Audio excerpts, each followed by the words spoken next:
तो हम लोग अभी देखने वाले हैं IIT जैम केमिस्ट्री 2025 का क्वेश्चन नंबर 6। और यहाँ पे क्या दिया गया है, तो हम लोग को दो कंपाउंड दिया गया है। एक है वेट अ मिनट, एक है SbF5 जिसका नाम है एंटीमोनी पेंटाफ्लोराइड, फाइन। और एक कंपाउंड दिया गया है BrF3 जो कि है ब्रोमीन ट्राईफ्लोराइड, ब्रोमीन ट्राईफ्लोराइड। और हम लोग को क्या पूछा जा रहा है, हम लोग को पूछा जा रहा है कि हम लोग एंटीमोनी पेंटाफ्लोराइड को अगर ब्रोमीन ट्राईफ्लोराइड में डिसॉल्व करें तो हम लोग को रिएक्शन क्या मिलेगा, मतलब प्रोडक्ट्स क्या मिलेगा बेसिकली, राइट।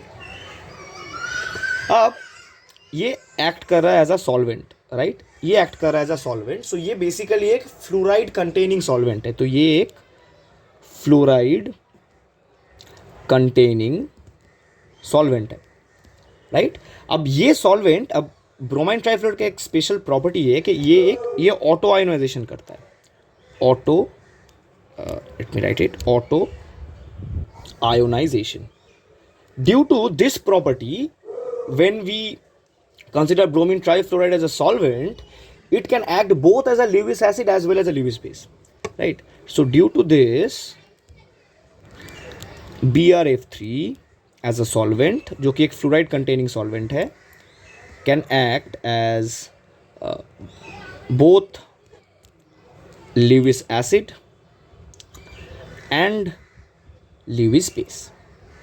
तो ये प्रॉपर्टी हम लोग को दिमाग में रखना है। ऑटो आयोनाइजेशन बेसिकली क्या हो रहा है कि अगर ये basically this is basically this reaction कि मैं, तो ये टूट जाएगा डाईफ्लोराइड आयन में और टेट्राफ्लोराइड आयन में, ठीक है। ये बस टूट जाएगा इन दोनों आयन में। What is meant by the auto ionization. और ये वाला ion, this is a conjugate acid, this is a conjugate acid. As we can clearly see that this is a fluoride acceptor, right, this is a fluoride acceptor. While ये clearly दिख रहा है कि ये conjugate base है, this is a conjugate base. So ये basically बनेगा एक फ्लोराइड डोनर, राइट। अब हम लोग देखेंगे कि इसका ऑटो आयोनाइजेशन कैसे हेल्प कर रहा है और रादर कैसे ये रिएक्शन को दे रहा है when we are dissolving antimony pentafluoride to this, right. अब जो एंटीमोनी पेंटाफ्लोराइड है हम लोग के पास, this is a very strong Lewis agent, this is a very strong Lewis agent, right? It's a very strong fluoride acceptor, right? It's a better acceptor than a donor. You need to keep in mind that it's a better acceptor than a donor. तो जब मैं इसको dissolve करूंगा, then so this will accept a fluoride ion from BrF3, right? Why is it possible? Because bromine trifluoride क्या होगा, वो तो auto ionisation करके टूट जाएगा। अब जैसे ही ये टूटा, एक fluoride ion due to the strong Lewis acid nature of antimony pentafluoride, ये BrF3 से डिसॉल्व, मतलब जब मैं डिसॉल्व कर दे रहा हूँ तब ये एक फ्लोराइड आयन ले लेगा। जैसे एक फ्लोराइड आयन एक्सेप्ट किया तो ये बन जाएगा SbF6 आयन, राइट। और क्योंकि BrF3 ने एक फ्लोराइड आयन डोनेट कर दिया तो ये बन जाएगा BrF2 प्लस आयन। देयरफॉर हम लोग का रिएक्शन क्या हो रहा है, therefore the reaction is basically that SbF5 plus BrF3, this will give me 2 ions basically. So BrF2 plus and SbF6 minus. तो यहाँ से एक चीज़ तो हम लोग को मिल रहा है कि ऑप्शन सी तो करेक्ट होना पड़ेगा। अब ऑप्शन ए क्यों नहीं करेक्ट हो सकता, क्योंकि ऑप्शन ए बोल रहा है कि फ्लोराइड ट्रांसफर ऑपोजिट डायरेक्शन में हो रहा है।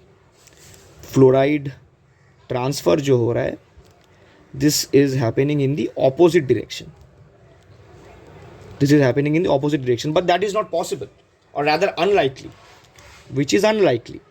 क्यों? क्योंकि मैंने अभी बोला था कि एंटीमोनी पेंटाफ्लोराइड जो कंपाउंड है, that is a better acceptor than a donor. तो यह बहुत अनलाइकली होगा कि फ्लोराइड आयंस ऑपोजिट डायरेक्शन में ट्रैवल कर रहे हैं, राइट। सो ऑप्शन ए तो नहीं हो सकता।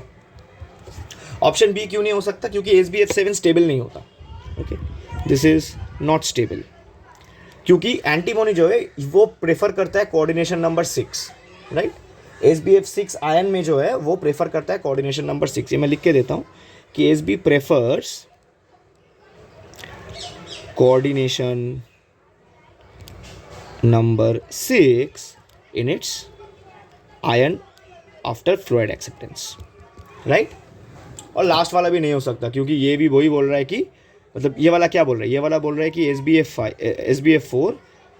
SbF5 this is donating F minus, ये F माइनस डोनेट कर रहा है, राइट, ये F माइनस डोनेट कर रहा है, पर ये इसके लिविड एसिड नेचर को कॉन्ट्राडिक्ट कर देगा।